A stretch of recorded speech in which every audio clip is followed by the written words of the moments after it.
Hi, my name is Martin Purnell, and welcome to a very special festive edition of Off-Grid Christianity, a weekly podcast for those who do or don't go to church, and for those who are disillusioned. By the way, we are now on Facebook. It's only taken 20-odd weeks to get to this form of media, but please leave a message and find an episode to listen to of Off-Grid Christianity. Our Facebook page is Off-Grid Christianity, and you can email us as well at OGC, which bizarrely stands for Off-Grid Christianity, ogc@accessradio.biz, and biz is spelled B-I-Z. That's accessradio.biz. Anyway, enough of the housekeeping. This podcast will hopefully cheer you up, answer a few nagging questions, and in my case, I will give you a load of useless information. Or is it? I have two very special guests that survived my initial interviews last time. First, we have all the way from the Spanish mainland. Would you please welcome Mr. Martin Scott? Hi, Martin. Please remind everyone of who you are. Okay. Hi, Martin. Always funny saying that to somebody else, but hi, Martin. I like the name, so hi, Martin. Yeah, I'm on the Spanish mainland. I was born in Scotland, lived most of my adult life in England. 2009, January the 1st, with my wife, Gail, we moved to Spain, initially to Mallorca. We've lived in 3 separate locations. So we've been here now almost 14 years. Loving it, loving the culture, lots to enjoy. And yeah. Fantastic. Thank you very much indeed. Very succinct. Thank you, Martin. Secondly, we have from Mallorca, our house band leader and video director and everything else besides. Please welcome Mr. Noel Richards. Noel, please remind us who you are, please. Yes, well, I'm Noel Richards, and I guess my main job is I'm a singer-songwriter. And I guess a lot of people would know me as a worship leader because I've done that for many years. And together with my wife, Tricia, we have written a lot of songs that have been taken up by the church over these recent years, which is a great encouragement for us. We never imagined that anything that we wrote in the bedroom of our home would actually end up being sung around the world. So we live in Spain as well, but we live on an island. We live on the island of Mallorca, where we've been since 2010. So delighted to be with you this evening for this special podcast. Exactly. And if only Jennifer Lopez had chosen one of your songs instead of writing that song that we hear continuously in all the shops. I wouldn't be here tonight. Exactly. We'd have had to chosen somebody else. Anyway, let's go for it. So it's slightly different for those that normally listen to the podcasts. I ask 5 interest-type getter questions to start the Off-Grid Christianity podcast rolling. But obviously, you've already done those questions before, guys. So I thought we'd do a quiz tonight, if that's okay. Okay. 5 simple questions, or are they? And if you get a question right, then you can go for your bonus point. And what do points make?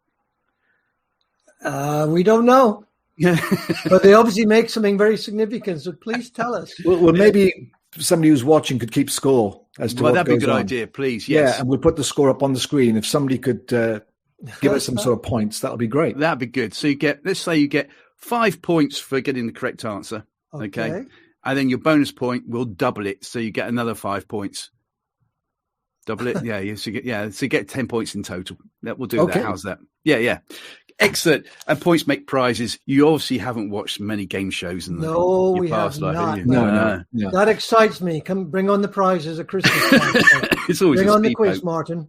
Right, here we go. Question number 1 then. So, by the way, so we know who's going to answer. Noel, can you say the word fizz? And Martin, can you say the word buzz? All right. It's very high tech, this. So if you think know the answer, just say fizz for Noel and buzz for Martin. All right. All right. Practice?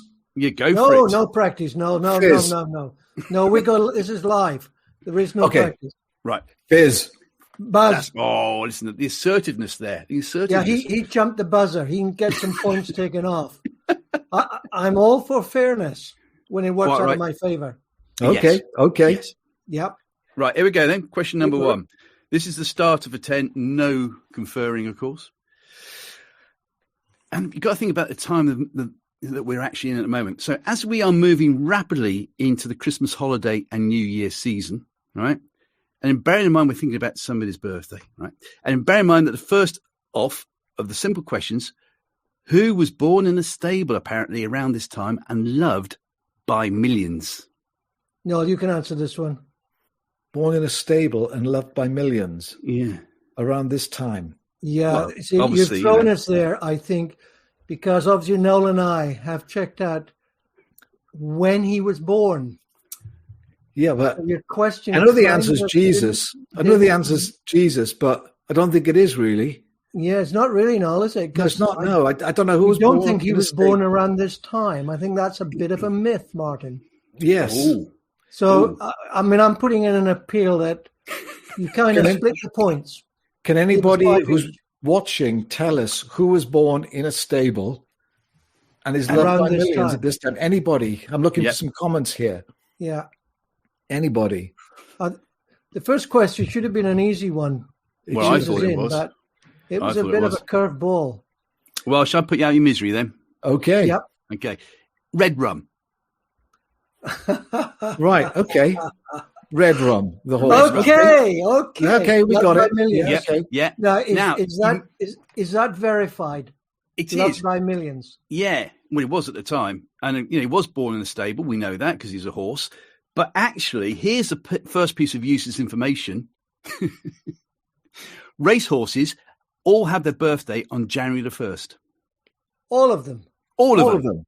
Yeah. So that way they know. So, when you see, when you watch Grandstand or whatever, and they say, and this race is for a 3-year-old mare or 3-year-old gelding or whatever, that's how they work it out. Okay. So we're getting some useful facts tonight. Right. As well. No, I think we lost that one.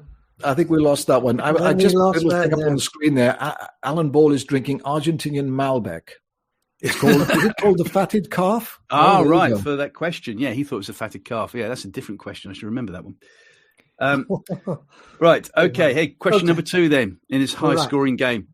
What have Joseph, as in, the amazing Technicolor Dreamcoat type of guy, Vijay Armitage and Maya Sharif all got in common? Could you repeat the question, please? Yeah, surely. No, well, Buzz. Okay. Oh, Martin Scott, Spain. Taking the lead from question 1. Yes. Date of birth. No, that's not the answer. A bit of a blow. Yeah. Don't you know? Yeah. If you could repeat the question, because you lost me. Certainly. What have Joseph, as in the amazing Technicolor Dreamcoat type of guy from the Bible, Vijay Armitage and Maya Sharif all got in common? Buzz. They were... Yeah, Martin Scott again. Yes, go on, Am I allowed to come in twice? Yeah, might as well. Egypt. Explain. They've all been to Egypt. Well, I'm going to give you 5 points for that. Thank you. You're welcome. You're welcome. You. Generous, but they've all served in the courts of Egypt. Oh, I see. Vijay Armitage is a very famous tennis player who won the Egyptian Open. And from Egypt, currently number 44 in the world's ladies tennis rankings, is Maya Sharif. So she would have served in one of the courts of Egypt. Okay, there you go. Somebody's drinking a whole bottle tonight. After this, no, I think we can comment on our lack of stepping up to the plate. This is nothing like the questions I was expecting. No, I'm sorry. I do apologise, but it's me. Question number 3. What model of Mitsubishi car is mentioned in the Bible? Colt. Buzz. Yeah, Buzz. Martin Scott. That's very good, Martin. Very good. Very good indeed. Very good. He's learning. He's good. So you can go for a bonus question then. Oh, far away. Okay. Can I call a friend? No. Okay. What have the following all got in common? The Pioneer Network of Churches, the Dam Busters March, and Stoke City FC.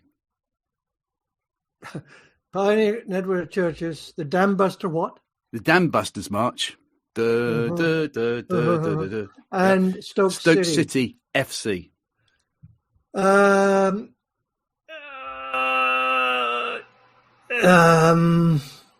Pass. Pass. No, you must know that one. The Pioneer Churches, Dam Busters theme tune, and Stoke City. Mm-hmm. Well, Stoke City Football Club. Something to do with Britannica. No. Oh. No. I'll give you a big clue if you want. Yes. Normally when my questions go awry or my humour goes awry, I'll say I'll go and get my coat. But as there's more than one of us, I'd have to go and get my coats. Okay, Buzz. Yes, Martin Scott. They all have someone with the name Coates involved. Correct. Oh, Oh, great. that's points. Okay. Well, I should have known that one. There you go. Yeah, there you go. Gerald No, Coates. can we just, for my benefit and for Noel's humiliation, could we just have a quick note of how many Scores points? on the doors. Yeah, what's the scores? Is anybody keeping score? I am. And the scores are, please, Martin? 15-0. Oh, fantastic. You've got plenty of time, Noel. Plenty of time. Plenty of time. Right, next question. What have Genesis, Exodus, Nazareth, and Lamb of God all got in common? Fizz. Noel Richards. They're bands. Very good, sir. They are all bands. Yes. Up to your full stature, Noel. What? Up to your full stature. Very I'm back good. to my full stature Yeah, now. I got yeah, an yeah. answer right. Hey, there you Very go. well. Yeah, 15-5, Genesis, obviously. I remind you. Sorry, Martin, I talked over you. 15-5. I don't believe he gets a bonus question, does he? He does. Oh, that's a shock. There's one more. Okay. So you get a bonus question on that. Obviously, Genesis, Exodus, they're all bands. Nazareth, of course, great band from Scotland in the 70s. Of course. Lamb of God, I think the American heavy sort of metal type, thrash metal sort of stuff. Not my cup of tea, but anyway, there you go. So your question then, Noel. Yes. Which professional football team did Martin Scott play for? Oh, Buzz. Go on, Martin. Sunderland. He did. He did play for Sunderland after he left my team, which is Bristol City. He also played for Rotherham and Notts Forest. There's also, funny enough, a player in Scotland at the moment called Jimmy Scott, but he was christened Martin. So it's Martin Jimmy Scott, and he's a manager of one of the lowland teams in Scotland at the moment. Okay. Isn't that exciting news, isn't it? Well, I'm sure everybody who's watching tonight and listening will be interested in all this trivia. It gets worse. They're really gets worse. life-changing, aren't they? Yes. Question 5. Depends how you receive the questions now. Yes. Be more open in your heart, and your life too could be changed. I will try and be more open in my heart in my life. Yeah. Okay. Get on with the question. How Yes. long? How many years have I been telling you this? A long time, Martin. Yes. Good. Let's go again. We're ready. Thank you. Right, fingers on the buzzers again. Why would you fall asleep after reading Genesis chapter 4, verse 17? Why would you fall asleep? Is it to do with drinking alcohol? You did not buzz. Or fizz. Fizz. No, Richards. To do with drinking alcohol, I believe. No. No, it wasn't. Okay. Genesis 4 must be the murder of Abel. In there Might have been, somewhere. but that's Buzz. not the answer. But I've I got a have no- Bible here somewhere. Mm, Does pass. anybody listening know the answer to that? I don't know. I don't know. This is embarrassing. The first biblical question. Yeah, I'm Nolan. sorry. Yeah. Yes. Why would you fall asleep after reading Genesis chapter 4, verse 17? verse I'll 7. put you out of your misery, okay? Yeah. Came to the land of Nod. Oh, the land. Oh, the land of Nod. Yeah. Okay. my Right. word. That's fair enough. Yeah. Okay. That groan. Yeah. Yeah, thank you. Yeah. Thank you. Okay, just two more, just for the heck of it, really. How many Christmas number ones has Cliff Richard had, and can you name them? Can you name them? Do Do you have your buzzer wine? now? No Buzzer. Richards. No Richards. I fizzed. Mistletoe and wine. That's one. You see, if you only had him on speed dial, you could just phone him up, couldn't you? Yeah. Does it? I don't know. I mean, We got please, somebody- mistletoe. You got mistletoe and wine. You've also got Saviour's Day. Okay. Okay. And you've also then got when he was with the Shadows, Cliff Richard and the Shadows had a number one hit in 1960 called "I Love You." Okay. That was 3, and he gets a credit for being on Band Aid 2 in 1985 for "Do They Know It's Christmas." Okay. So 4 in total. There you go. Somebody's drinking late bottle vintage port. Can you see that? Yeah, do. Yeah. It's Yeah, into it. It's thanks Yes. to us. And one of our listeners has got mistletoe and wine twice. Oh. Ah, Well, that's a close that run was thing, twice. Thank you, Michelle Davis. Okay. Yeah. Well, that's Anybody it else? then. Thank you very much indeed. I could give you one more question, a bonus question. Yeah, You ready fire for this? away. Come on. Okay. What have Jimi Hendrix, Liam Gallagher, Mr. Blobby, and Trisha Richards all got in common? Buzz, Martin they're all Scott. connected to somebody who needs help. Bonus points? No. What? They've all appeared on stage with someone called Noel. Jimi Hendrix, The Experience. Okay, Noel Bass Redding. guitarist was Noel Redding. Yeah. Yeah. Liam Oh, do I get a Gallagher. point for that? I'll give you a point for that. Yeah. Okay. Noel Gallagher has a brother called Liam Gallagher, of course. Mr. Blobby used to appear on stage with Noel Edmonds.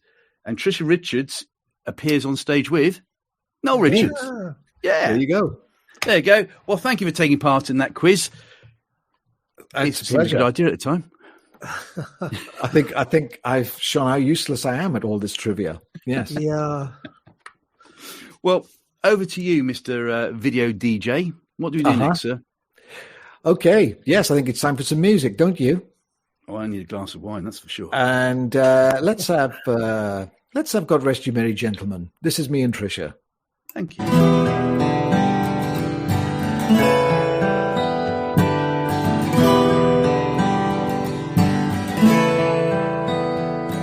God rest you, merry gentlemen, let nothing you dismay.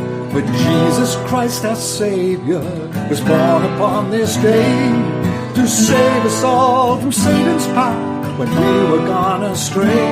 Oh, tidings of comfort and joy, comfort and joy. Oh, tidings of comfort and joy.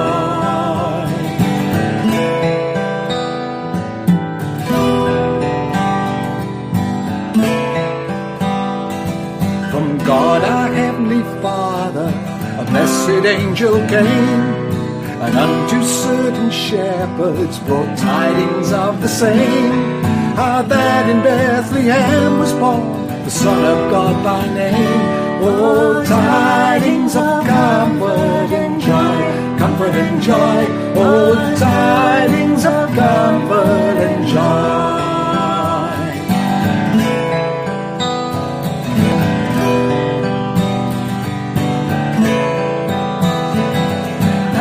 The Lord sing praises, all you within this place, and with true love and fellowship each other now embrace. This holy tide of Christmas, all bitterness displace. Oh, tidings of comfort and joy, comfort and joy. Oh, tidings of comfort and joy.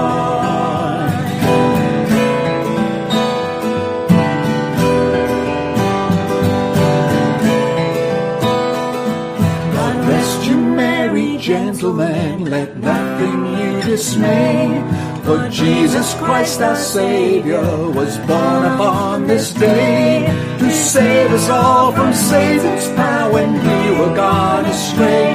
Oh, tidings of comfort and joy, comfort and joy. Oh, tidings of comfort and joy. Oh, tidings of comfort and joy, comfort and joy. Oh, tidings of comfort and joy.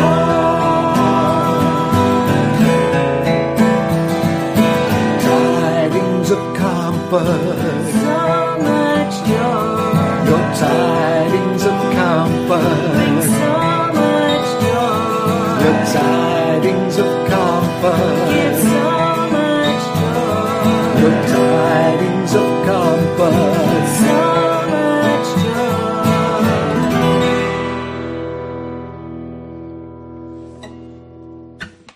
Superb. Thank you very much indeed, Noel. Have you pleasure. ever been on to a chat show in America? Because what we could have done with then is like studio audience round of applause, even though there wasn't a studio audience there. That's what we Yes, needed. that would have been good, wouldn't it? Canned applause. I'll do that next time. Please. Okay. Oh, yes. Very good. Thank you very much indeed. So, I had needed a glass of wine after that, and it's only fair we find out what everyone else is drinking tonight. So, Noel, what are you drinking, please, sir? Well, tonight I am drinking a lovely bottle of Rioja. I'll just put that in front of the camera. Yeah. Coto de Imaz. Reserva Rioja 2017. And it's one of our favorite wines. Do you want some technical information about that? Yes, please. Okay, so I have tasting notes here. Oh, my word. Bodegas El Coto, the website is elcoto.com. If you want to look at it, they've got an English version of the website. Established in 1970, that particular wine is 100% Tempranillo, which is the most famous grape here in Spain. And why is it called Tempranillo? Tempranillo. This is a quiz question. Tempranillo is to do with its age. No. Is it to do with Igor Tempranillo, who found it in 1763? Pass on that. No, it's to do with the temperature that the grape likes to grow at. Oh, Tempranillo. In English, temperate. Oh, well, thank you, Martin. That's a little jump in there. It was a bonus question, no. Well, that's good. I'm looking for you to catch up so that towards the end we can really have a proper match. And it says here, look, Martin Scott's turn to sing. Yeah. And it says above, Gail Scott says, please give me more wine. And it could be in response to that very question. Okay, now can I get on with my wine thing Yeah, now? please. Okay. No, please. Yes, the alcoholic fermentation is carried out in stainless steel tanks. It's aged for 18 months in American oak barrels and then refined in the bottle for a minimum of 18 months. And intense cherry color with a garnet edge. On the nose, powerful aroma, complex ripe fruit and fine cocoa. Fleshy on the palate, powerful velvety with ripe tannins and good acidity. And it gets 3.9 out of 5 as a score on Vivino. And it's 14% by volume. Oh, wow. Alcohol. Yeah. So cheers. This is my wine and one of the ones I'll be drinking over the festive season. Cheers, good sir. Thank you. You lost me when you said garnet, because immediately I thought of Alf Garnet, but all right, okay. So whatever he smelled like. Look at this cheeky. Gail Scott says, "Did you make that up?" Of course, I didn't make that up. This is my knowledge of wine, Gail. Yes, and Helen Hillard is sipping a Shiraz. Yes, she says. So we've got Michelle Davis is sipping Robinson peach juice. Okay. Which is probably unfermented, I would think. Yes. And we've got a big greeting here from Revival FM, South Beach Baptist Church, Saltcoats. There you go. They've got a concert with Rob Halligan tomorrow night. Hope that goes well. Yeah, very much so. Cheers. Cheers to you, sir. Martin Scott. Indeed. What are you drinking, good sir? Well, let me hold it up. Oh, it's hard to... Which way do you write? Oh, that Mervidio or something, is it? Murviedro is the bodega rather, and it means old vines. It is from a grape that I think about 90% of it is grown in a very small area, just west of Valencia. Oh, in an area called Utiel Requena, and it's called the Bobal grape, which apparently is named that way from a Spanish word referring to the shape of the bull's head, or probably a Valencian word, actually. Right. That is my understanding. I sit to be corrected. Wow. And I will sip it. So it is made from old grapes from old vines. So it has a very kind of earthy, older taste.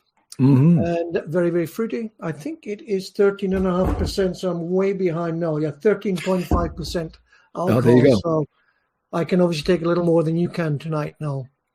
Cheers, Martin. Yes, thank you, Martin. And I'm going to give you a bonus point, Martin, for not using notes to read out your wine. Well done. Oh, thank you. I thought I was being so clever too.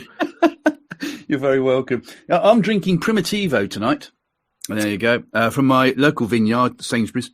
I'm a good boy. It's 13.5%. But anyway, it's from Puglia in Italy.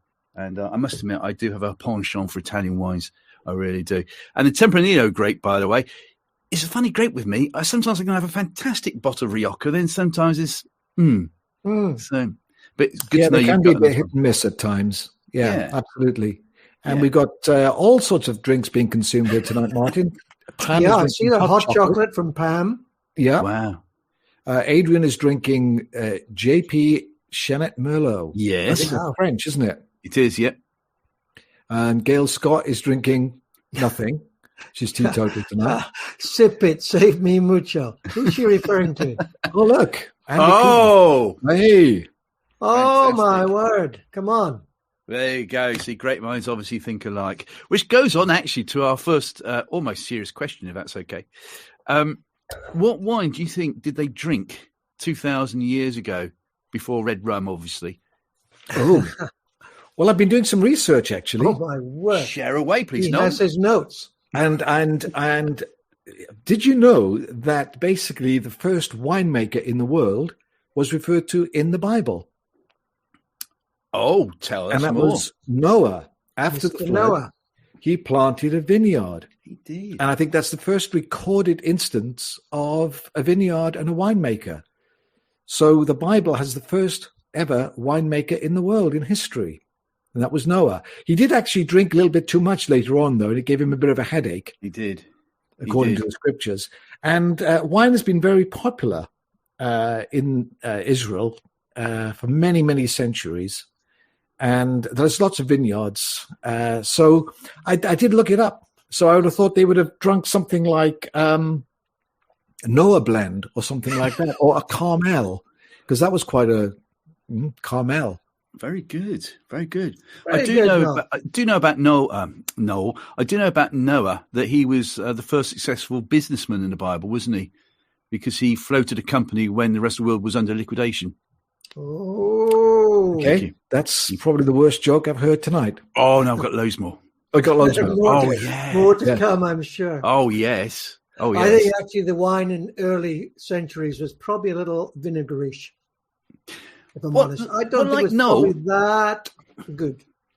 Like Noel, actually, I did some research as well on this Oh, to my find out what word. it was. And it's all because a few years ago when I started to really get into Primitivo, otherwise known as Zinfandel in certain other countries, I think it's called Primitivo because they think it's one of the original grapes that you would have found 2,000 years ago. Okay. But they also suggest that the grapes, because they didn't have the techniques that we've got now, the skins would have been a lot harder. Okay. And so therefore it would have been a lot sweeter, the juice that came out, but it could have been very, very fruity indeed. All right. Yeah. Now, I will be a little controversial here. Go for it. Mm-hmm. Jesus, of course, made wine. Mm-hmm. Very He did. good wine. However, what is a little embarrassing to work out is a certain brother Paul said, do not get drunk on wine. Correct? Ephesians. Correct. John chapter 2 says, is the exact same word, when the people were, shall we say, make it more polite, a little tipsy, and a little Yes. more than tipsy. Jesus said, right, bring all those water casks over here now. It's time to start the party. Yeah. And did you know, Martin, No. that it was 140 gallons of Yeah. wine? It So was a lot. not only had they drunk the bar dry, but Jesus then proceeded to give the equivalent of a small off-license Yeah. or small liquor store full of wine for the party. Because if you work out what 140 gallons is in liters and then divide it by the bottle size, that gives you an idea of how many bottles of wine It was a cracking Jesus party. brought to the party. So he brings a new meaning to the phrase, bring a bottle. Bring a bottle or two. Or two. Yes. or Yes. more. I had a little journey once, I'll tell you a little story. I had a little journey once from Dallas Airport to New Mexico, Mhm. journey in a car. It is not the most pleasant view out the window. It is hours in duration. I'm sitting next to me is a pastor who was a Southern Baptist pastor. So halfway through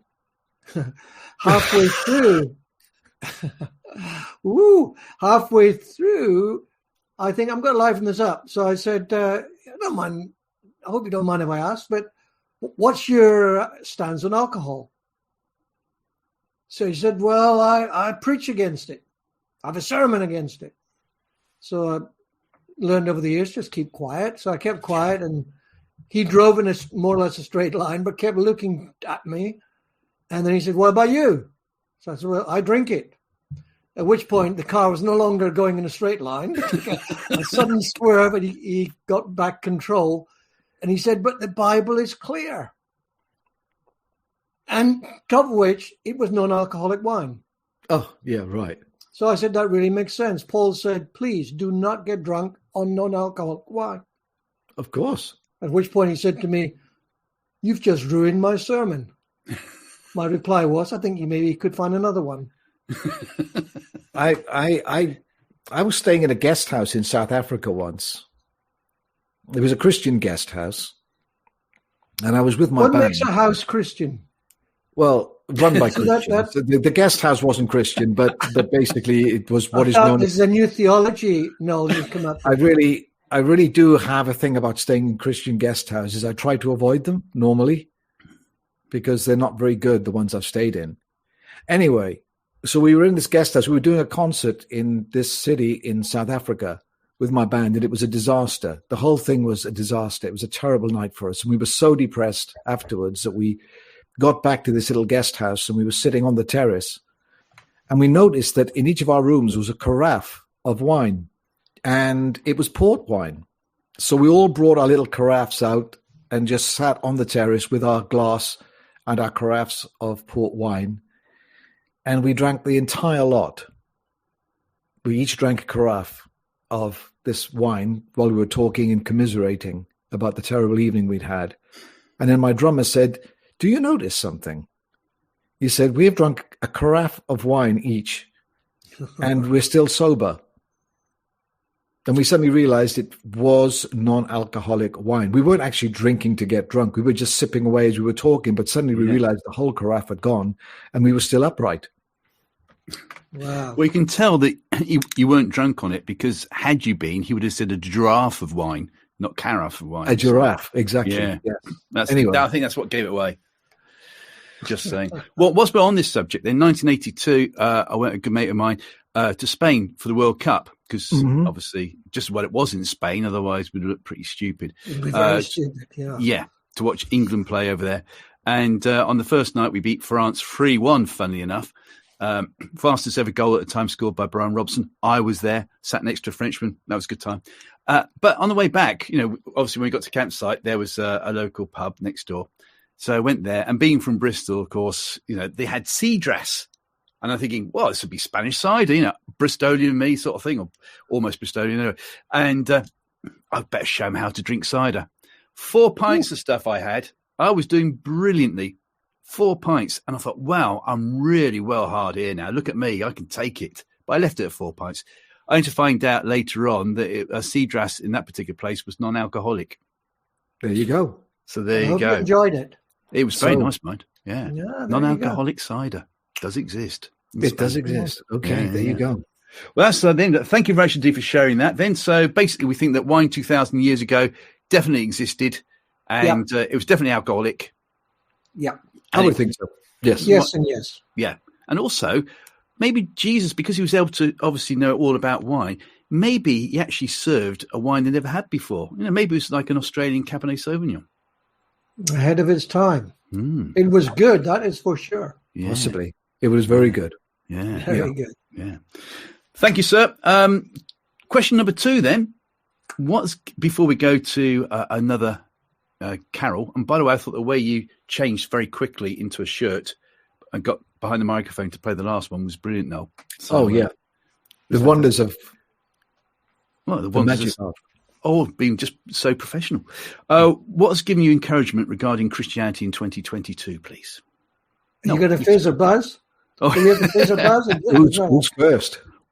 You go first, Noel. Okay, well, it's just a little encouraging story that I heard the other day. It was about a church in the US, They were struggling to pay the bills because numbers were down.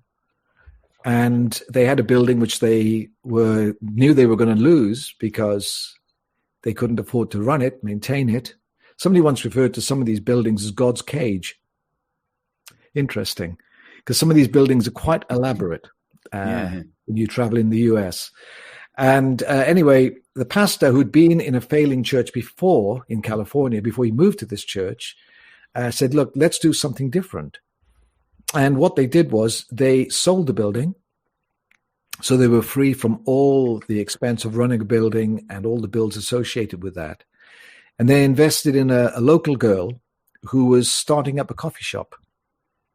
So they invested into a local coffee shop, which would benefit the community and bring people into that place and make it like a focal point in the community. And so that's what they did. And then they decided when they met together, they would rent a hall. So they meet just in a local community center. And one of the things they do is they have dinner church. So their church is built totally around having a meal together, which to me is what church really was all about when it first started back 2,000 years ago. People meeting in each other's homes on a daily basis. Yes. And you remember that time when Jesus, at that Last Supper, he said, every time you raise a glass of wine, every time you have a meal together, remember me. Just remember the good times you've had. Remember this night. Remember what's going to happen tomorrow. So remember me. He didn't say, put on a robe and stand at the front and swing incense and all that sort of stuff. He didn't say have a worship leader with a guitar. He just said basically, get together. Every time you get together, remember me. Our friend Gerald Coates, the late Gerald Coates, who was a great influence to all of us, he used to raise his glass when we were at restaurants. He used to say to the king and his kingdom. And I think that's a great toast.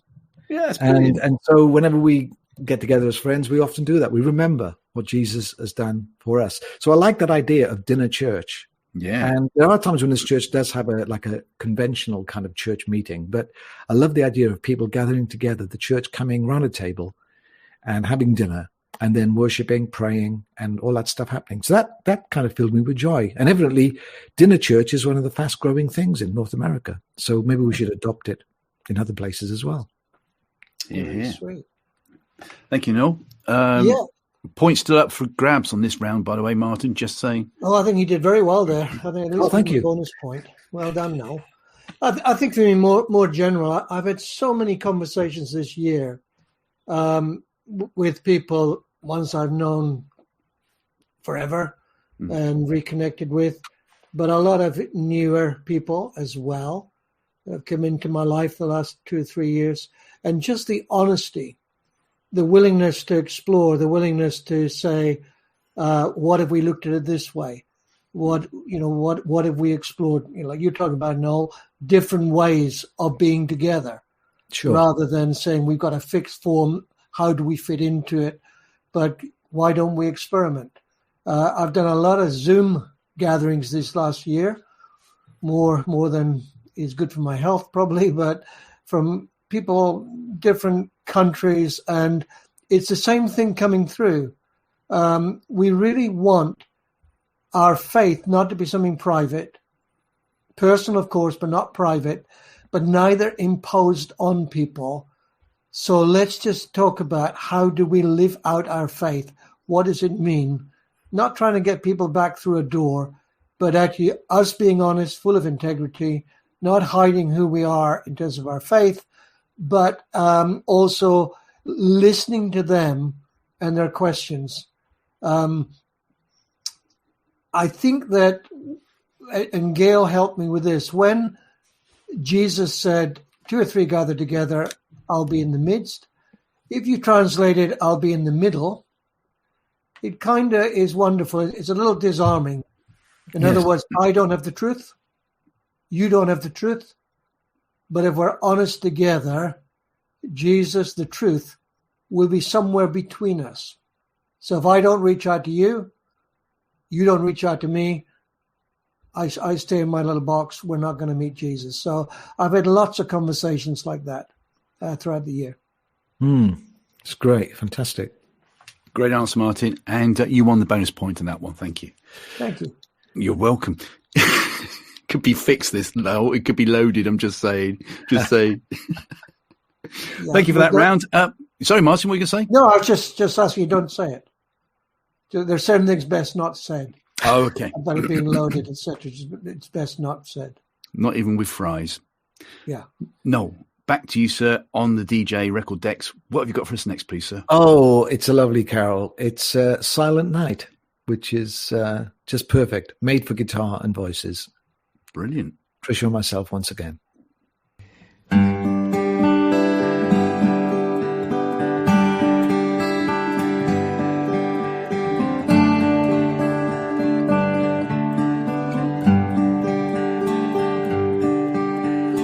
Silent night, holy night, all is calm, all is bright, round yon virgin mother and child, holy infant, so tender and mild, sleep in heavenly peace, sleep in heavenly peace.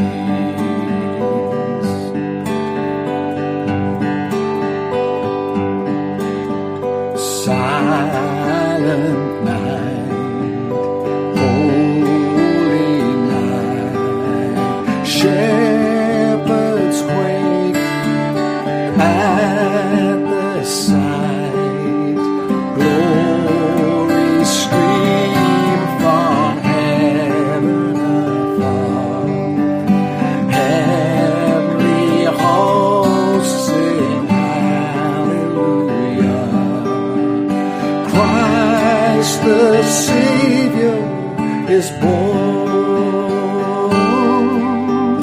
Christ the Savior is born.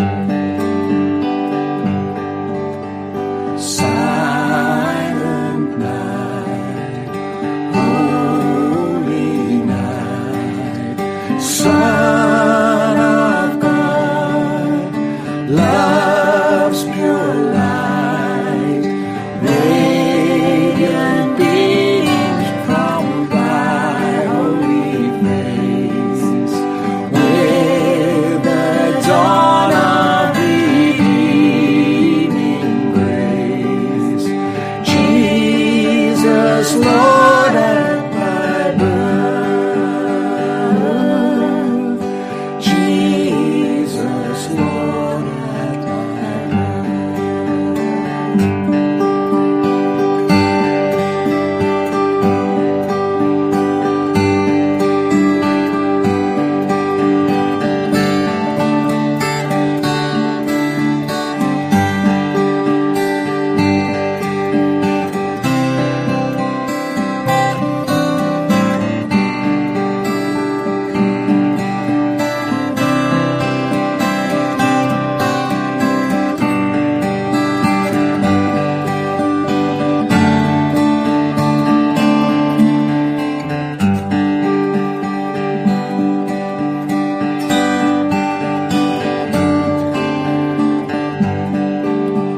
Silent night, silent night, holy night, all is calm, all is bright, round yon virgin mother and child, holy infant, so tender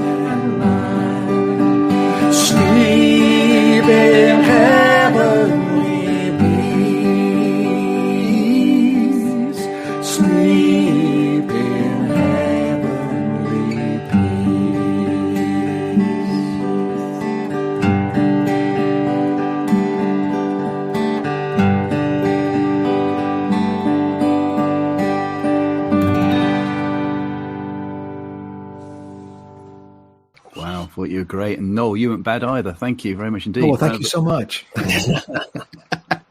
Canned laughter might not have either at the moment, but no, thank you. It sounded really, really good. And as you said about the beginning, about the guitars, it makes a perfect piece to play it. And it sounded very almost like a glockenspiel type effect as well. Really I noticed that. Yeah, it must have been the way the microphone was set up at that time when we recorded it. Yeah. It was lovely. It was lovely.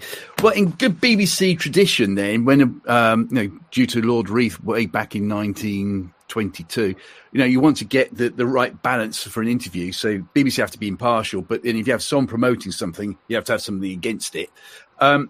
So keeping that trade alive, we talked about what's been encouraging about Christianity in 2022. And thanks for all the comments that have been coming up on the screen, by the way. They enjoyed the last wee chat, so that was nice. What has annoyed you about Christianity in 2022? Let's start, first of all, with the person who's in the lead on the points, Martin Scott. Who would that be, I ask? Oh, it's me. Yes. How far ahead am I? Just by about a foot, I would say. By about a foot. That's quite big. My feet are quite big. Yeah. That's good. You can always tell religious people. They've got very big feet. Really? Yeah, because whenever I get around them, I seem to trample on their feet. And because their feet are exceptionally long. Anyway. Well, you can have another bonus point for that. What's annoyed me? What's put me out? I think the ongoing thing of Christians, maybe more across the water than where we are, who are wedded to a political party in a mindless kind of way. Okay. So I think a lot of misunderstandings. The idea of a Christian country, the idea of Christian foundations, the idea of forefathers of this, the idea that we got to get back to something, all of those things drive me crackers. But then they align themselves to all kinds of people who probably haven't got very high Jesus-style morals, but they will absolutely align themselves there and say there's only one way. I was listening to someone the other day saying they had a vision. And in the vision, they saw capitalism one side, socialism the other, or communism the other, they said, and the church was in the middle. And the purpose, therefore, they understood from the vision was this, that the church was there to crush communism and raise capitalism up. One interpretation. I thought to myself, a vision like that probably means, don't wed yourself left or right. There probably is some Jesus values that are neither left nor right. Why don't you go seek those out?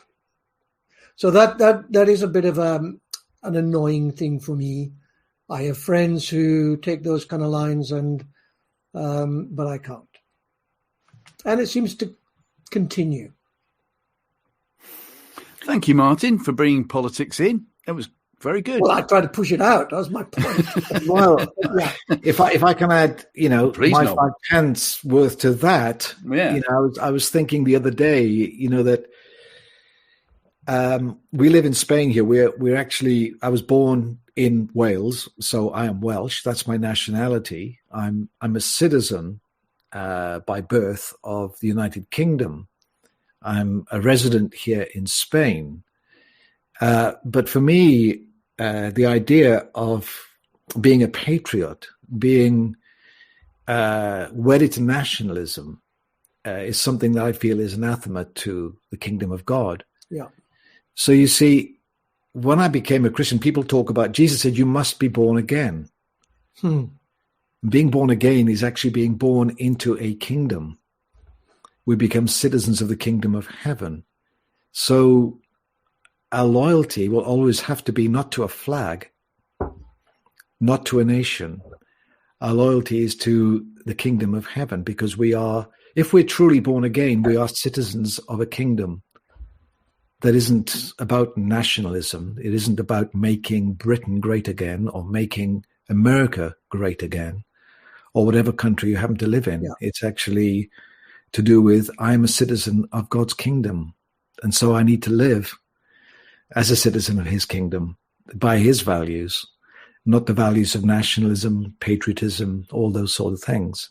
So I guess, if you can ask me what annoys me, it's that ongoing thing that Martin has talked about, where you'll have Christian leaders who will tell you what party to vote for. Yeah. And I don't feel you should do that. You know, the wonderful thing about Britain is there are people who are Christians who support the Tory party, support the Labour Party, support the Liberal Democrats or whatever. And nobody ever turns around and says, well, you have to vote for. It's basically, you know, down to people's conscience before God who they vote for. And so I feel, you know, this idea that people want to create some kind of kingdom of God in a nation. We see how that works out in Iran and Afghanistan and other places like that, because religion will always oppress people. And so you know, the one thing that disappoints me is people who want to create a kind of a Christian country and enforce and impose those values on people who maybe have no faith whatsoever. And I think what we have to do, we're a kingdom that is different. And so we love people. We win people's hearts. We don't dominate. We don't impose our morality on them. Great answer. Thank you. And just for the record, when I went over to the World Cup in 1982, I went there to support the referees, just saying. Right. Okay. Thank you very much indeed for that, guys. Next question then. Fingers on the buzzers, no conferring. The Christmas nativity play that should be round thereabouts in the primary schools, at a primary school near you currently. What are the facts and what or who do you think are fiction within it? Let's go first of all, Noel Richards. And somebody just said you deserve a bonus point, Noel, for that. Yeah. I was so busy flicking that up and I almost missed the question. Then. Oh, so you missed the question. Oh, well, we'll deduct a point there as well. Hey, there you go. There you go. Basically, can you just repeat that for my benefit? Because I was mildly distracted. Well, because you were being polite, I'll reimburse you with that bonus point. Thank you. You're welcome. We're going to be nice today. So the Christmas nativity play, what are facts and what and who are fiction within the Christmas nativity play that we traditionally see in primary schools near us currently? No, it's total fiction. Father Christmas probably has more truth in it than that. I mean, Jesus, wasn't born in December. And certainly I read somebody's diatribe on Facebook the other day. It was very long, but he was basically outlining how little what we have in the Christmas season actually has to do with reality. And so, Jesus was not born on the 25th of December. The idea of the astrologers, we talk about wise men, but they were astrologers.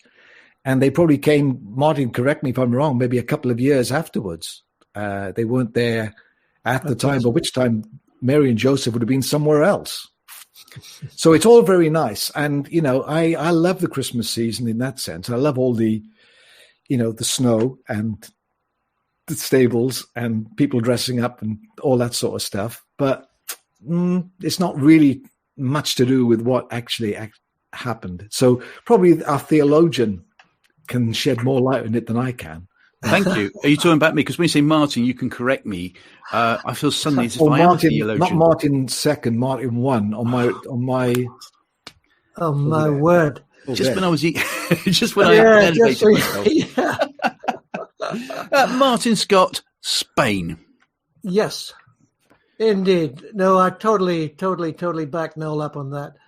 You know, there's so much. I mean, a lot of fun, the Christmas story, and great for kids, of course. But it's a lot more, the real story, I think, is a lot more earthy and probably not so pretty. You know, I don't know when all the Christmas carols, but, the cattle are lowing, the baby awakes. I think it goes, and then no crying he makes. Right. I don't think so.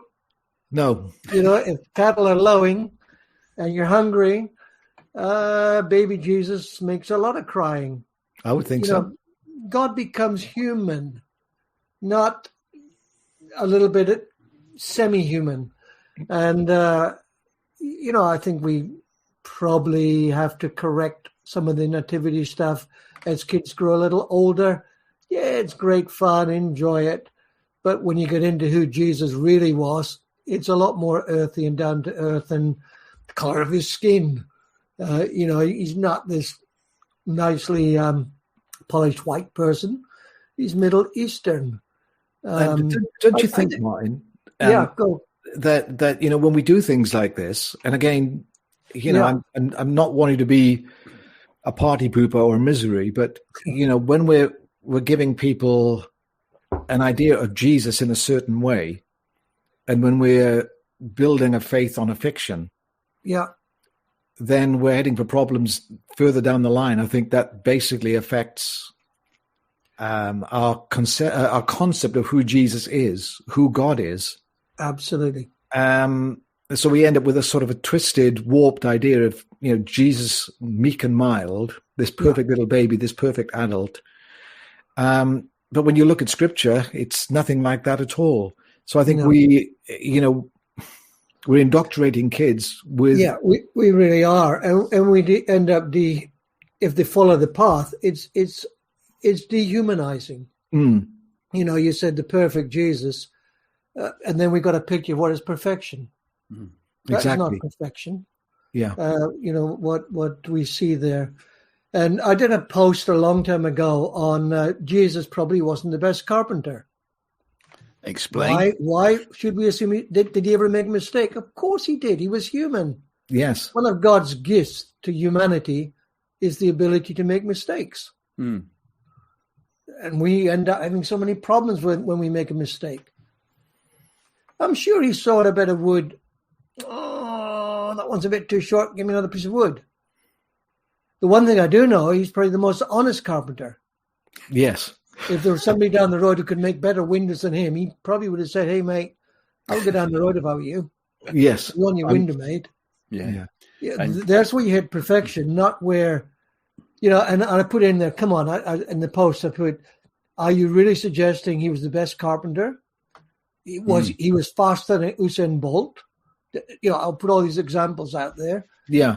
And somebody put in, of course he was faster than Usain Bolt. He would have just held back to let Usain Bolt win. And that's what you end up with. Yes. So in honesty, it's not a human Jesus. No. One final thing, you end up with the theological issues. How can Jesus be God and human? As if it's how can a person be a spider and a fish at the same time? Two different species. Yes. But if to be truly human is to be pretty close to God, it's not too difficult to say he was both human, truly human, and he was fully God. I think there's somewhere in Scripture that says that humans are made in the image of God. I'm sure there's something in there. And that really is what we want to be, is to be truly human. That's what truly Jesus modeled, is that us being truly human. What's interesting, is a question I used to get asked a lot at seminars was, is it okay to have somebody who's not a Christian in your worship band? Oh, we used to have this conversation all the time in Radio And I used to say, it's fine to have somebody who's not a Christian in your worship band, because I've done that on many occasions. And in fact, none of Jesus' disciples were Christians. Oh, they were Christians. Very good. Yeah, very good. So, but we end up with this kind of evangelical concept of these disciples were, somehow special, and they were fishermen. They were working guys. They were, they were laborers, and some of them were a bit dodgy as well. But,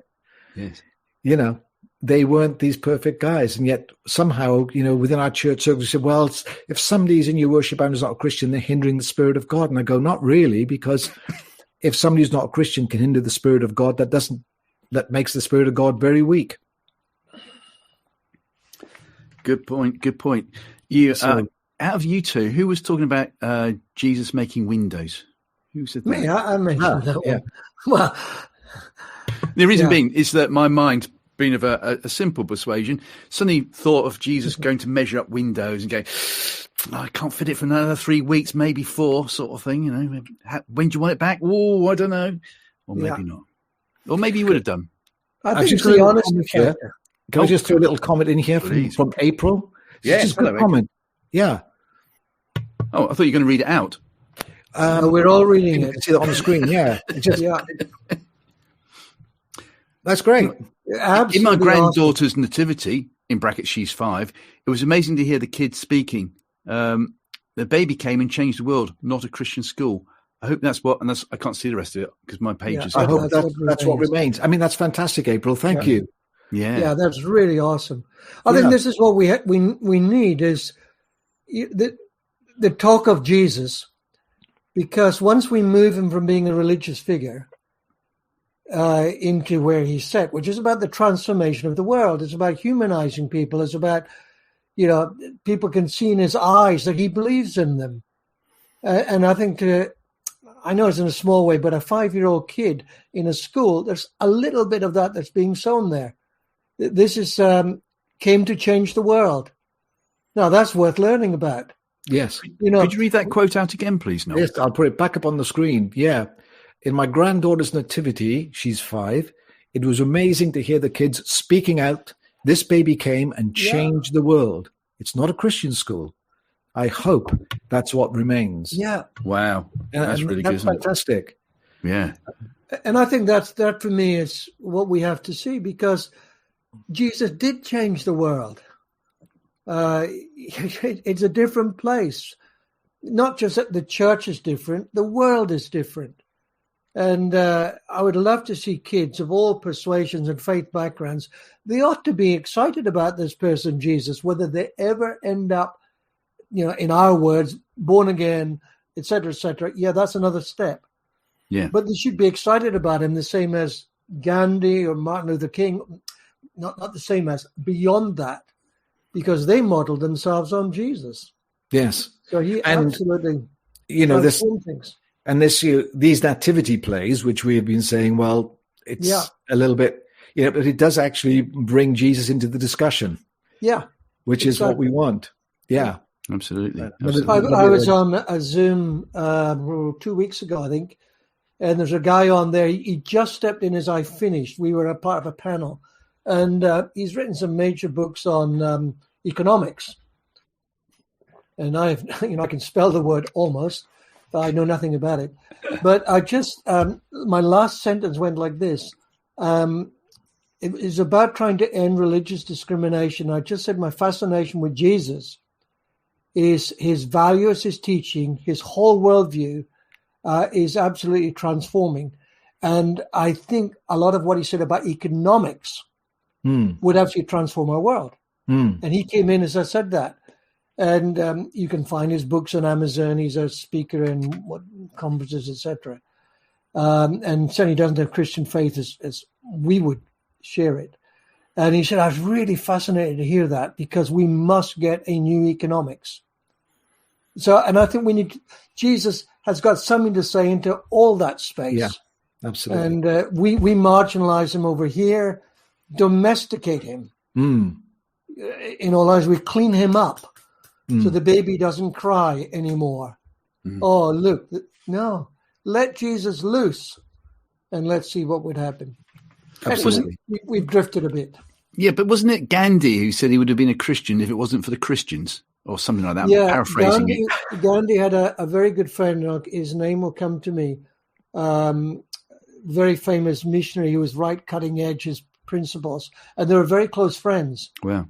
And one of the things that turned Gandhi, really impacted him against Christianity, was going to South Africa.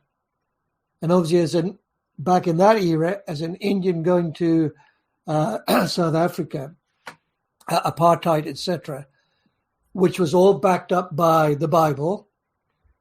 It was the Christian worldview.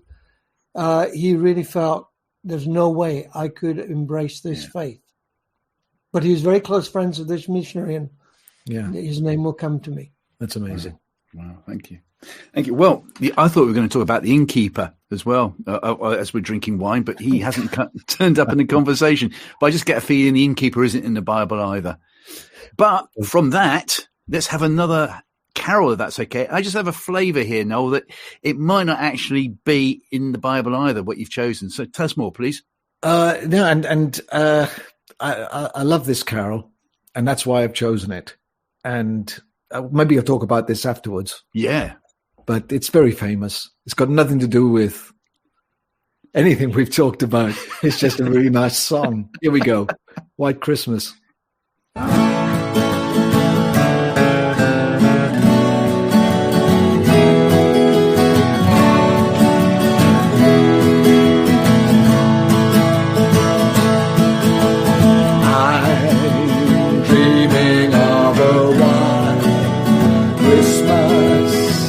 Just like the ones I used to know, where the treetops glisten and children listen to hear sleigh bells in the snow. I'm dreaming of a white Christmas with every Christmas card on. Your days be merry and bright, and may all your Christmases be white. I'm dreaming of a white Christmas, just like the ones I used to know.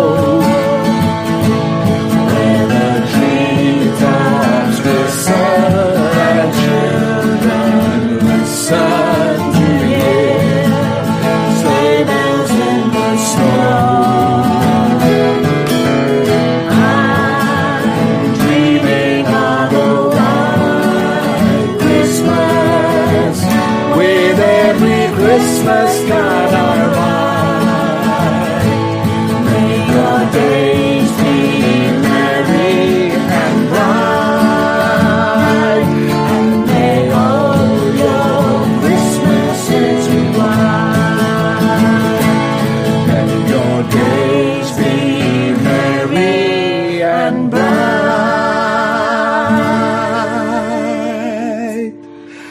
and may all your Christmases be white. There you Fantastic. go. Fantastic. Reminds me of my days in radio land, that when you start in radio as a radio DJ, you always have to find out which tracks are long enough, so just in case you get caught short, you can play it. That's the great thing about radio, unlike TV. So if you if you were in a secular radio station, you'd find a track by Kraftwerk or something like that and put that on, the full Autobahn 15-minute version. Or in my case, I'd play Iona. All right. I was just watching you doing that track. You sort of disappeared, and I thought, has he gone to the bathroom? Has he? He had. Yes. Yeah, I'll be that's back. where I So went. That's where I went. And I've changed as well because my asthma's playing up, so I thought I'd get some more air. Funnily enough, this T-shirt, really useful present store. I was given this back in 1996, something like that. Steve Chalk's company. What was it called? The Salt Mine Trust. No, it wasn't. Was it something? No, what was it called? The Oasis Trust. Oasis Trust. That's the Oasis Trust. Yes. So I got this T-shirt. I can still wear it. It's quite amazing, isn't it? Really. Anyway, enough of me rabbiting on about what I used to do in a past life. From White Christmas, favourite carol of all time, then, please. And I'm going to give a bonus point to Noel, I think, for carrying on the previous conversation very well indeed. So you get a bonus point for that, Noel. So, Martin, you can start this time, please, with regarding to your favourite carol of all time. Well, I have referred to Away in a Manger, not my favourite. Is that Wayne in a manger? Away. Wayne. No, not Wayne. I thought I was like Wayne, like. Well, that could be as well. That's not my favourite either, because of the baby doesn't cry. Another crazy one I found today was I saw three ships come sailing in upon his Christmas carol. Now, last time I checked, Bethlehem was landlocked. This is true. Noel, have you got any other info on that? Well, basically, What kind of ships were they that came sailing into Bethlehem? Well, it could be worship, fellowship, and lordship. They're all boats, I think, and they're not. Oh, very good. Do you like that? Yeah. Worship, fellowship, and lordship. Yeah, I like Came that. sailing in. Yes. Okay, so that one's back on the list of Yeah. acceptable carols. There The you one I go. like is this one.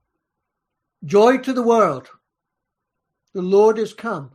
I like it because it goes on to say, let heaven and nature sing. Let heaven and nature sing, and heaven and nature sing. Heaven and nature coming together. I think now we got something that is pretty powerful. So that one got my vote when I had a look through Christmas carols on the internet today. Only today? We gave you these questions about 3 years ago. I thought you'd have planned Well, it wasn't even today, if I'm honest, Martin. It was like, what time are we now? let's say just over an hour ago. Dawn likes Hark the Herald. Yes. Yeah, I like that one. Hark the Herald Angels Sing. I wonder what anybody else likes. Maybe we'll get some We of can the get a vote on this. guys who are Yeah. watching to put their little comments up. Yeah. Hark the Herald, obviously based on a car from Triumph, obviously. I'm showing my age. I Triumph Herald. That was terrible. Actually, my dad survived a car crash in a Triumph Herald. He had a Triumph Herald, and someone crashed into the side and he rolled over 3 times. And this is back in the mid-'60s. And he was wearing a seatbelt, one of the few people at the time to wear a seatbelt, Wow. and that saved his life.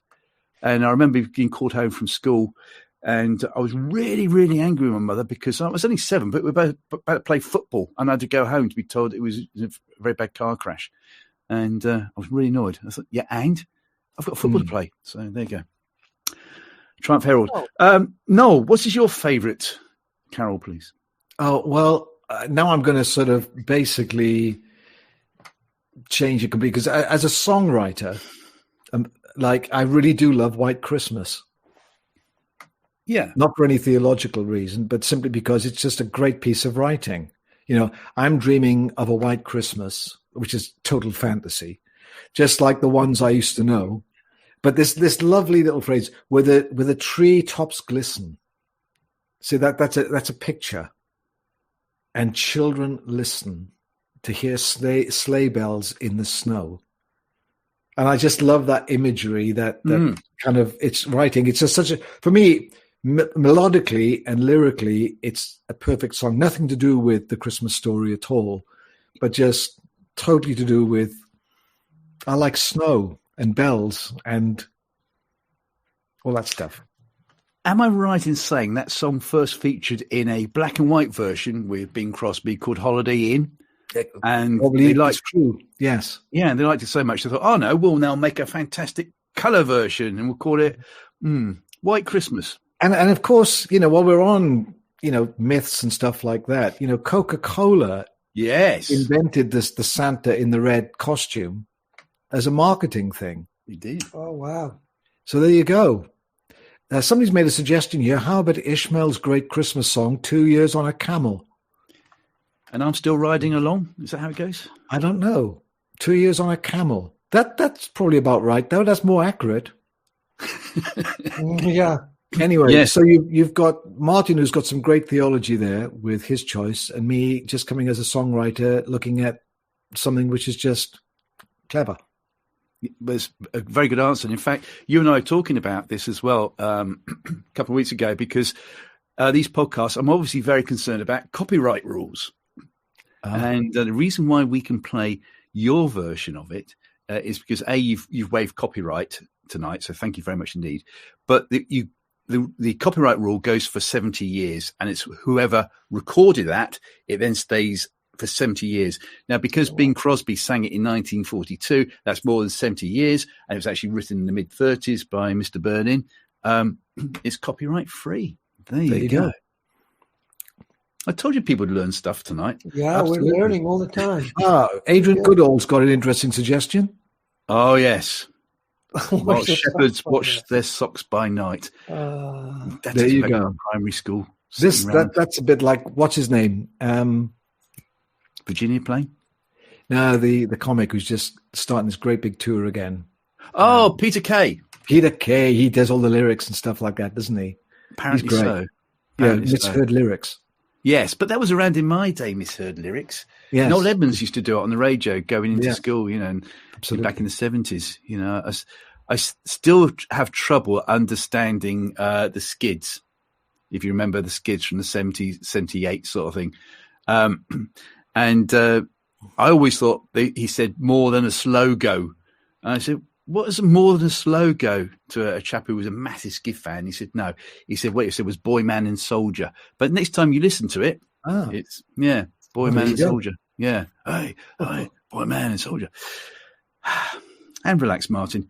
Can I give you have you noticed that I haven't given you my answers to any of these questions? Okay. I didn't want to come be on, controversial. bring it on. Let's hear from you, Martin. Thank you. In the Bleak Midwinter is my favourite. And why?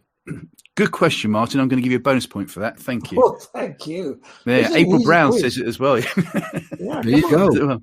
I think it's the lyrics. It just really chokes me up.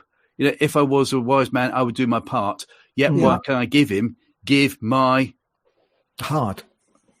Noel Richards gets a bonus point for that as well, for knowing that part rhymes with heart. That was I lucky. guess there's something else. Cart. I could give my cart because I'm wealthy.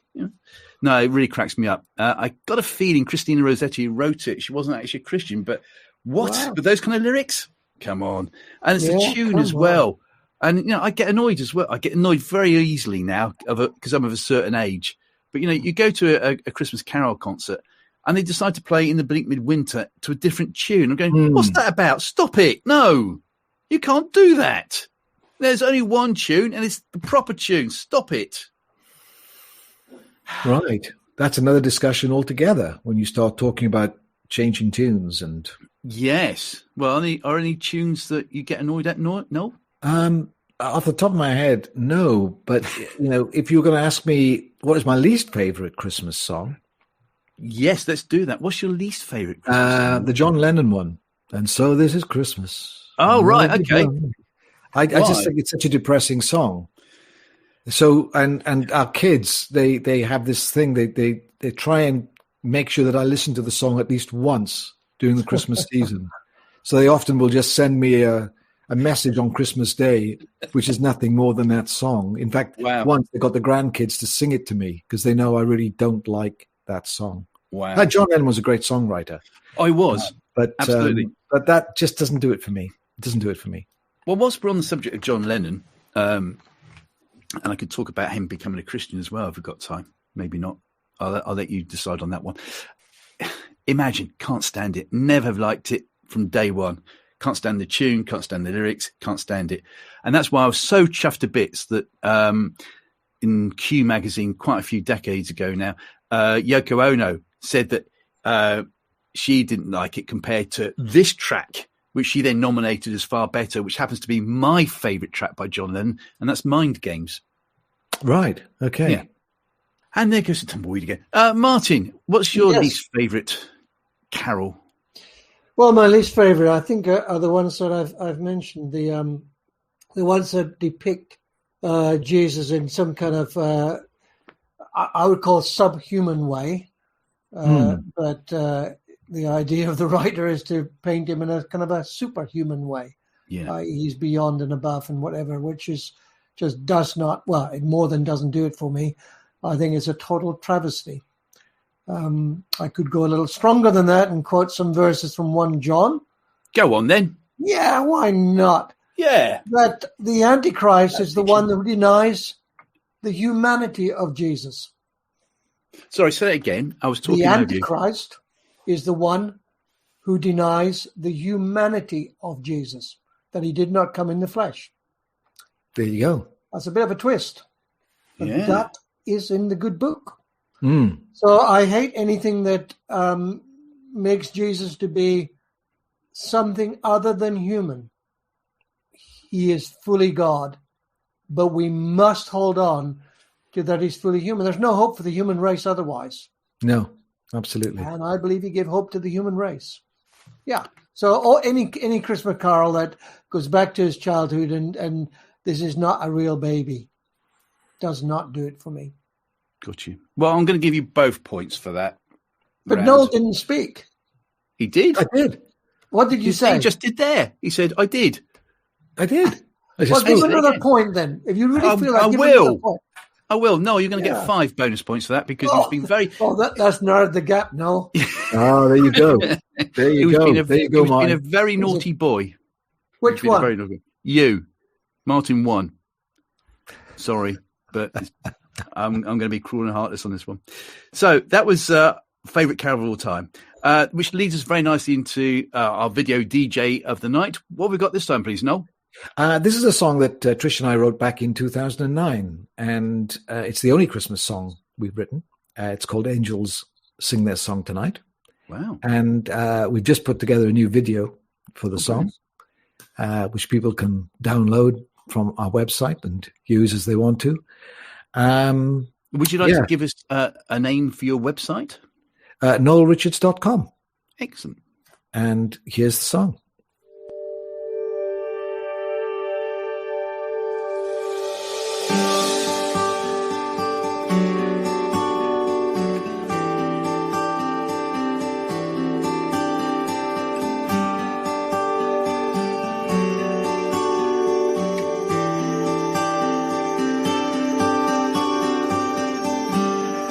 Wonder of a newborn son, greatest gift to everyone,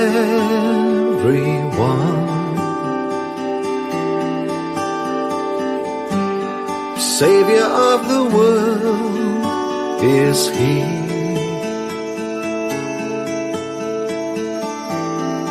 Mary holds Him tenderly,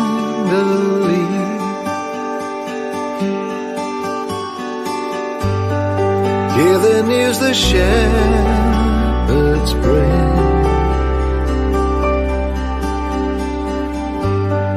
They have seen the infant King.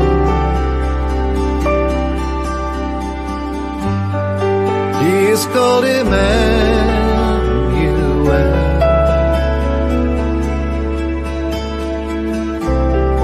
God has come with us to dwell. Angels sing, glory be to God. Christ has come, hope for all is birth. When heaven kisses earth, angels sing their song tonight. Seek the star that burns so bright, let it be your guiding light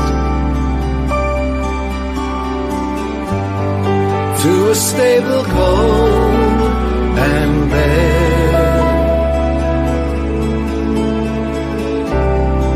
You will find the Savior there. Angels sing, glory be to God. Christ has come, hope for all is birth. When heaven kisses earth, angels sing their song tonight.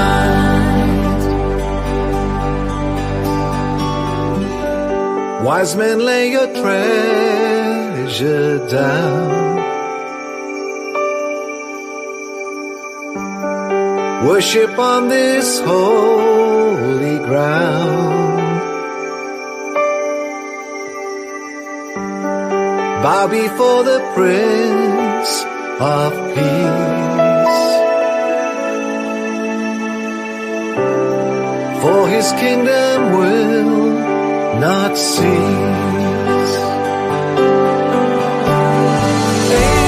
Angels sing,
angels sing their song tonight.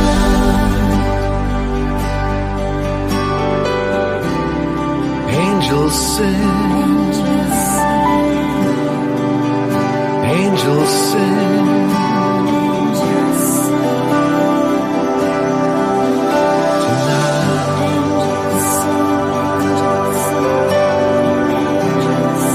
Hear the angels sing.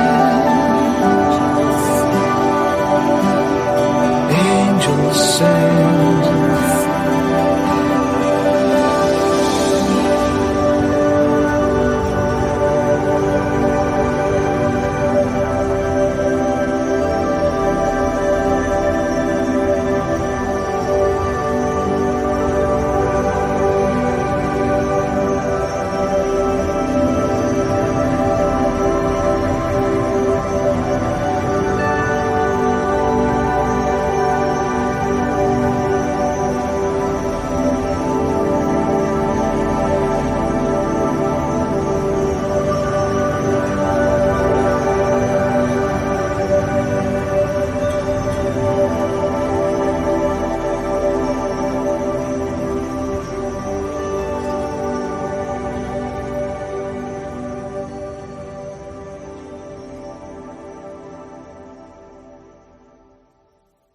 That's really good. That's really good. Oh, thank you.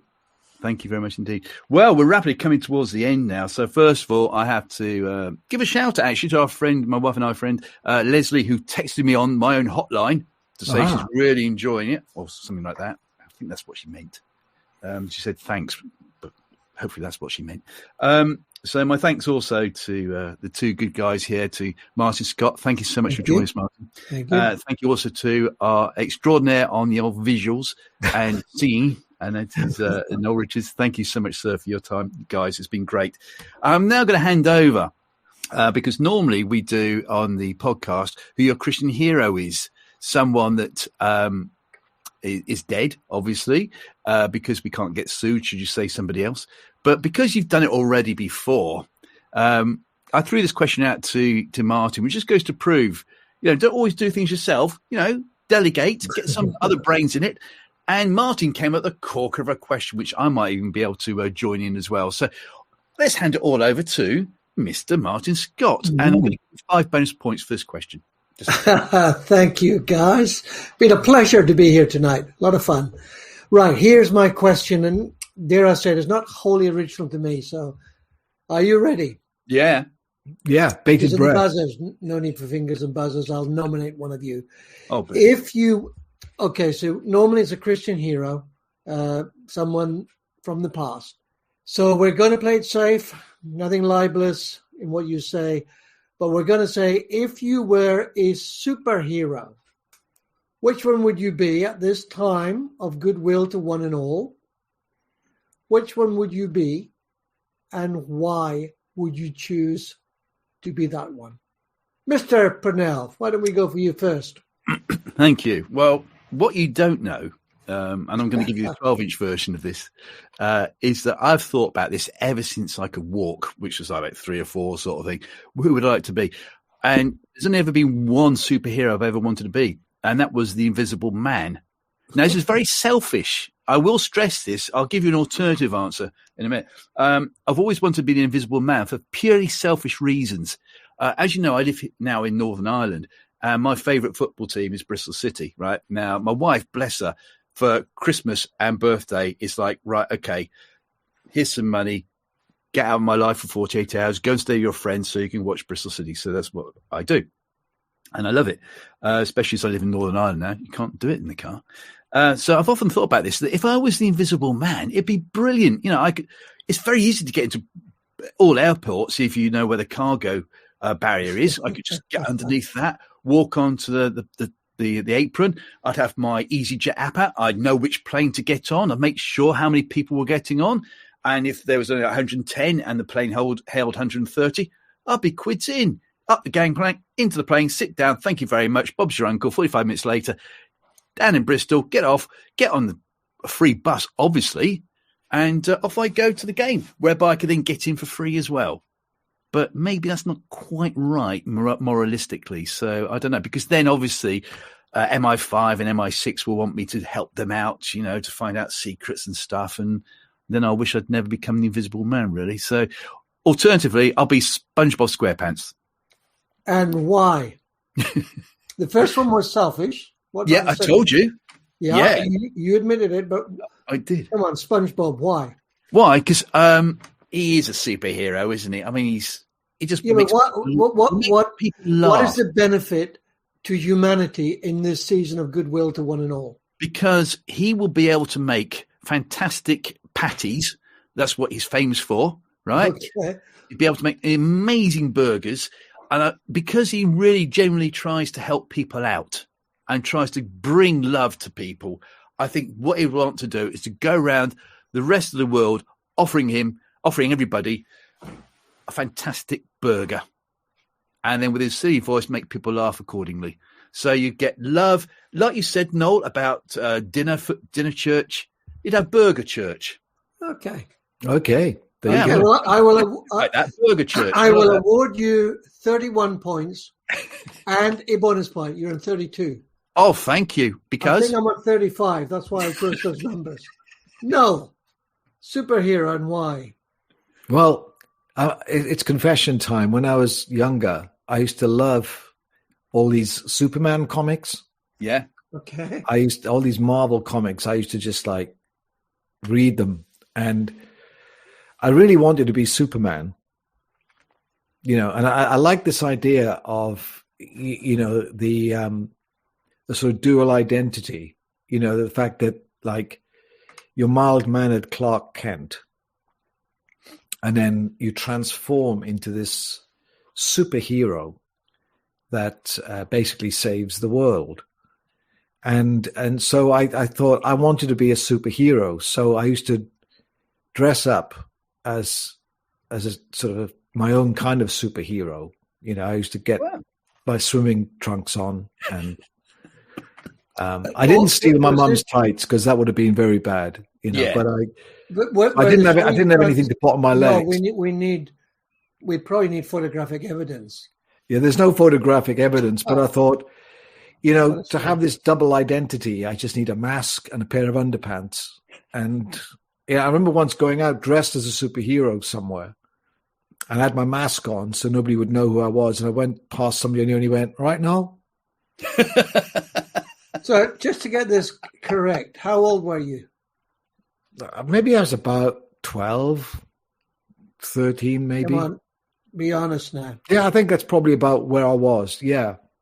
And you weren't about 30 or 32? No. I put those childish things aside. But I like the idea of being Superman because, you know, you basically, you know, you help the weak, you save the poor and downtrodden. But the other thing, I suppose, I could actually be Captain Underpants. Yes, good call. Because Captain Underpants is just this ordinary guy. Yeah. And becomes somebody special. And I think all of us, we're all special. Every single one of us is special. And if we can do something to make other people feel special, then that's what I'd like to do. So maybe when all is said and done, I'd go for Captain Underpants. Well, very good. Martin, I need to hand back to you because Noel has scored big points there. I think he has. He really has, you know, with his deep encouragement that we're all ordinary, but so I think, and look, we've now got whoever it is that is texting in. Yeah, Lyle and Scott, I think it said.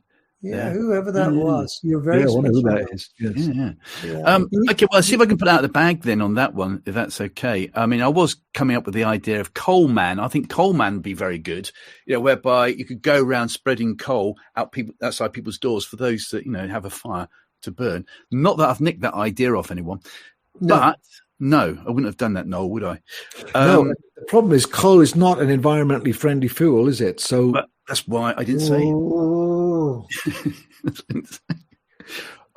But your story about Superman, in a previous career, I used to work for a very well-known company, and there was a chap there with the same name as me, Purnell, and his name was John Purnell, most probably still is. I haven't seen him for decades. But his wife's name was Sue. right? And I always thought it's funny that she was Sue Purnell. True story. True. How's Almost the wine? with no water then. Cold water. I think I won a point on that. You got a point there. I almost ruined my computer then. So, Martin, who's your hero? If I were a superhero, I think it'd probably be Spider-Man. I once had a bite from a spider on my ankle. I really did in the rainforest of Brazil. Okay. Yeah. Okay. So they were very worried.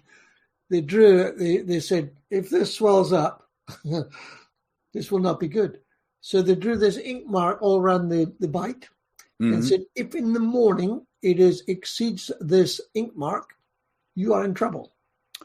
However, going back to try not to outdo Noel, Spider-Man, like us all, you get bitten in life. Hey, but maybe it gives you a little something to give away. Ah, how about that? That's good. Deep for me. No, Is that deep. good? That's very good. Yeah. Oh, very deep. good. Thank you, Noel. Too deep. I appreciate that. Well, listen, guys, it's been absolutely fantastic tonight. Thank you so much. And maybe we'll get invited back for Easter or even Christmas next year. We'll see. Obviously, depends on the producers of this show and if they can stretch the budget, of course. Yes. But, I'd like to thank everybody who's contributed by sending in quotes as well on the text, and to Noel and Martin again for joining us on this very special Off-Grid Christianity podcast. And I'll leave it to the two guys to say cheerio and Merry Christmas. Noel first. Yeah, well, it's been fun. Great idea. And thank you, all of you that have stuck with us and watched and listened, and for your comments and all of that. That's great. And don't forget that podcast will be out later in the year. Is that right? Before Christmas? Is that right, Martin? It will indeed. Mine's going out on Christmas Eve. On Christmas Eve. And yours is going out? So I just want to wish you all a very wonderful Christmas and a wonderful New Year as well. Stay warm, stay safe. Stay healthy. Yeah. Thank you. And should they want to watch the video version as opposed to the audio version, when would it be available on your website, good sir? It'll just be permanently on Facebook and YouTube. It'll be there. It just stays there. It's all been recorded, so people can almost immediately they can watch the highlights straight away. Then the highlights. Yes, there you go. Of Noel spitting out water all over the microphone. Almost. Martin, I'll leave it with you, good sir. Thank you. Hey, it's been great to be with you guys. Been a lot of fun.